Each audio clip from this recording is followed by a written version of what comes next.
Hello friends, ഇന്ന് നമുക്ക് മുരിങ്ങയിലയും ചക്കക്കുരുവും ചേർത്ത് താളിക്കാം.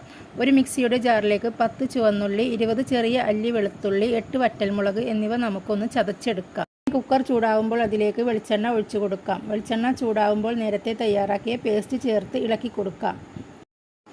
ഇതിൻ്റെ പച്ചമണം മാറി വരുമ്പോൾ ഇതിലേക്ക് തൊലി കളഞ്ഞ ചക്കക്കുരു ചതച്ചതും മുരിങ്ങയില കഴുകി വാരി വച്ചതും ഇട്ടുകൊടുക്കാം.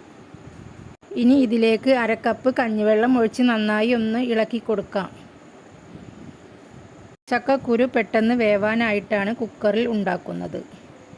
ചീനച്ചട്ടിയിലും ഉണ്ടാക്കാം ചക്കക്കുരു ആദ്യം വേവിച്ചതിന് ശേഷം. ഇനി 1/4 ടീസ്പൂൺ മഞ്ഞൾപ്പൊടി, ആവശ്യത്തിന് ഉപ്പ് ചേർത്ത് നന്നായി ഇളക്കി 6 വിസിൽ അടിക്കുന്നത് വരെ വെയിറ്റ് ചെയ്യാം. ചക്കക്കുരു ചേർത്ത മുരിങ്ങയില താളിച്ചത് റെഡി. ഇപ്പോൾ ചക്കക്കുരുവിൻ്റെയും മുരിങ്ങയിലയുടെയും സീസണല്ലേ, നിങ്ങൾ തീർച്ചയായും ഉണ്ടാക്കി നോക്കണേ. ഇനി നമുക്കൊരു സെർവിങ് പ്ലേറ്റിലേക്ക് മാറ്റി കൊടുക്കാം. Okay, bye bye.